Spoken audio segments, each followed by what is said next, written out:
Oke, Assalamualaikum warahmatullahi wabarakatuh.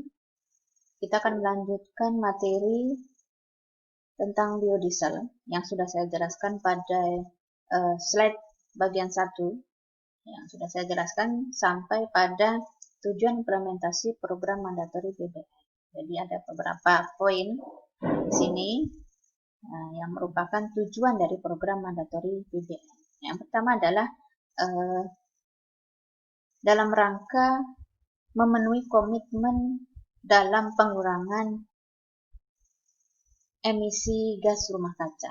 Jadi pemerintah atau Indonesia di sini menargetkan 29% dari target global pada tahun 2030. Yang kedua adalah meningkatkan ketahanan dan kemandirian energi. Nah, yang ketiga adalah stabilisasi harga CPO. Nah, pada slide pertama sudah sampai pada poin nomor 3.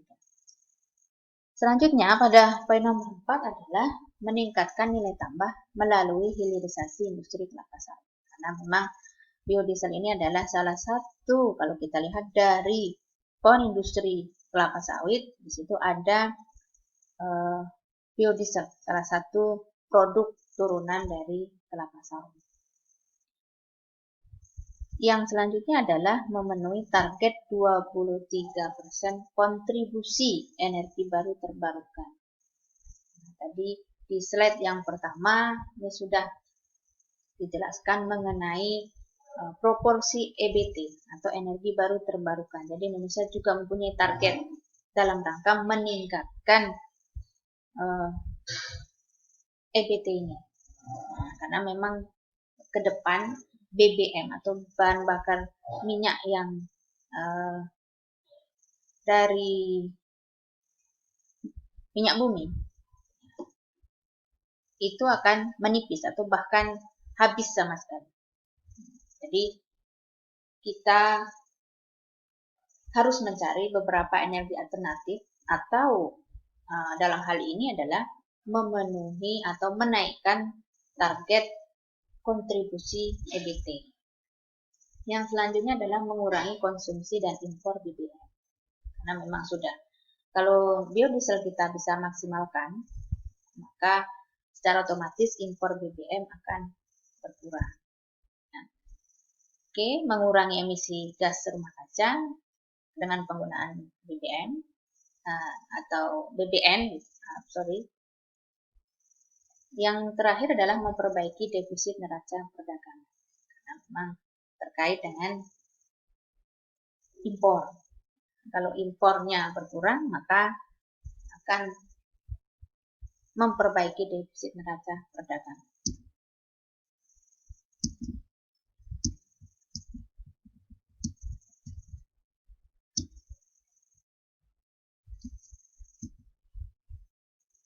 Oke, selanjutnya adalah mengenai program B20. Mungkin di awal sudah saya jelaskan apa itu program B20, adalah program pemerintah dalam hal ini mewajibkan pencampuran 20% biodiesel dengan 80% solar. Bahasa dagangnya saat ini keluar produk namanya biosolar. Jadi pemerintah dalam program ini mempunyai pentahapan dalam pencampuran biodiesel ini dalam berbagai sektor. Di dalam mandatori ini dilakukan secara bertahap untuk berbagai sektor. Di sini ada contohnya, ada sektor usaha mikro, perikanan, pertanian, transportasi, dan pelayanan umum. Ini mulai dari 15%, 20%, 30%. Ini dinaikkan secara bertahap. Pada sektor transportasi, sini mulai dari 15%, 20% pada tahun 2020 sampai 30%. Jadi pada awal 2020 diharapkan semuanya sudah melaksanakan program mandatori 30%.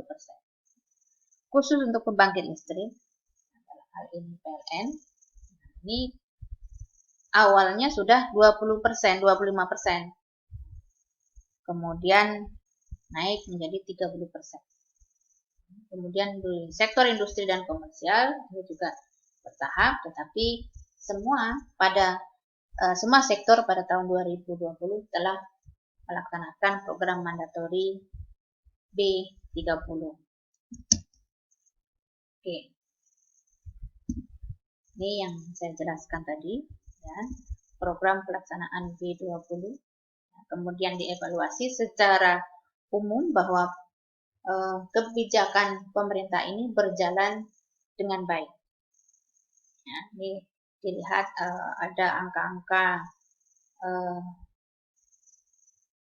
bukti dari program ini berjalan dengan baik. Jadi salah satunya adalah di sini 25 badan usaha BBN ini telah memproduksi biodiesel sampai dengan kapasitas 12,06 juta kiloliter per tahun. Kemudian dari segi impor ini jelas menurun dan secara otomatis akan menghemat devisa. Ya. Kemudian dalam hal pengurangan emisi gas rumah kaca ini juga telah berhasil meningkatkan kualitas lingkungan ini sebesar 5,61 juta ton CO2. Jadi, produksi atau polusi udara dari CO2 ini juga menurun. Ini mungkin isu-isu yang ada di luar terkait biodiesel, ya. Ini hanya isu saja, sebenarnya bisa ditangani dengan baik, ya. Jadi kalau yang pertama, apakah biodiesel dapat langsung digunakan pada mesin diesel biasa? Tadi dijelaskan di awal, ini jelas sudah bisa, ya. Apa benar biodiesel menyebabkan kerak pada tangki bahan bakar? Sebabnya ini jawabannya adalah tidak benar. Gitu ya, karena sebenarnya dengan pemakaian biodiesel ini malah bisa melumasi dari mesin diesel. Nah, kemudian yang isu nomor 3 ini juga tidak benar. Ya. Apakah menyebabkan kerusakan pada injektor? Tidak, karena memang sudah banyak sebenarnya pemakaian dari biodiesel ini untuk mesin-mesin. Ya, bahkan di Bogor itu sudah ada Trans Pakuan atau mobil dalam kota Bogor itu telah menggunakan biodiesel sebagai bahan bakar. Yang keempat juga ini bisa kita tanggulangi ya, karena dengan melakukan manage, ya, jadi pada penimbunan biodiesel ini bisa dihindari sludge. Bagaimana dampak penggunaan biodiesel terhadap lingkungan? Jadi secara garis besar bahwa dengan kita menggunakan biodiesel baik dalam proporsi 15%, 20% atau 30% itu telah berhasil mengurangi emisi CO2, ya, atau CO, gas CO, karbon monoksida atau karbon dioksida.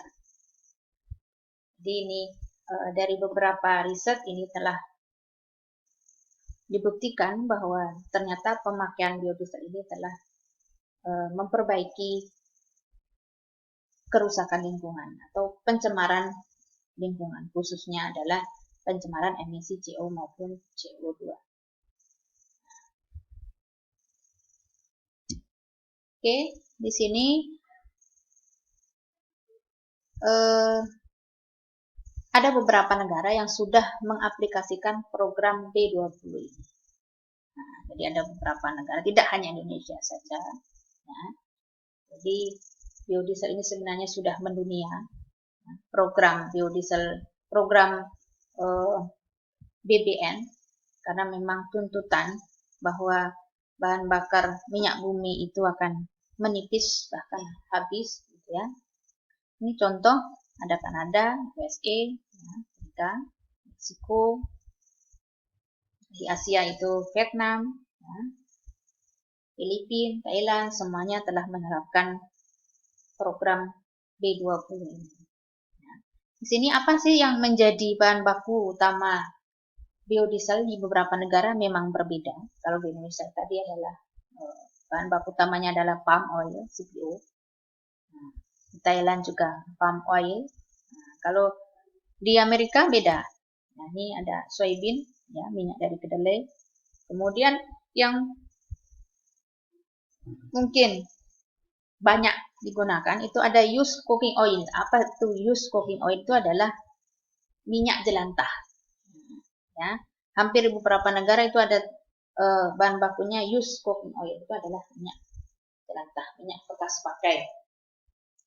Oke, ini bisa dibaca. Ya, ada beberapa negara yang telah melakukan program B20 dan ada beberapa sumber utama bahan baku dari biodiesel. Oke, di Indonesia sendiri, ya, badan usaha tadi disampaikan juga ada beberapa sudah sekian puluh badan usaha yang berkontribusi dalam memproduksi biodiesel. Nah, di sini tersebar di seluruh Indonesia. Ya. Ada Musimas, Silyandra, ya, Wilmar, ya, semuanya ini adalah juga sebagian menjadi mitra kita. Selanjutnya masuk ke program mandatory B30 hampir sama, cuma pemerintah mewajibkan untuk menaikkan proporsi biodiesel di dalam bahan bakar solar, ya, proporsinya 30% biodiesel dan 70% minyak solar, ya. Oke, ini adalah persiapan-persiapan yang dilaksanakan dalam rangka program mandatory B30 karena ini adalah awal dilaksanakan pada awal tahun 2020. Ya. Ini yang pertama adalah melakukan revisi SNI biodiesel, ya, tentunya direvisi standarnya dinaikkan supaya lebih baik lagi biodiesel yang digunakan. Kemudian melakukan uji, ini jadi sebelum tahun 2020 ini sudah dilakukan persiapan-persiapan, ya, ini tahapannya. Oke, ini juga pemerintah harus juga memastikan ketersediaan biodiesel, ya. Kemudian bagaimana penyimpanan yang tepat, sistem handlingnya dan sistem penyimpanannya, sehingga tidak terjadi slak tadi. Kemudian memastikan infrastrukturnya, kemudian sosialisasi, dan seterusnya. Oke, ini adalah manfaat yang diperoleh dari program mandatory. Dilihat dari segi aspek ekonomi dan sosial. Jadi secara umum ini mengurangi dari impor dan akan menaikkan devisa. Oke, kemudian kita masuk kepada biodiesel.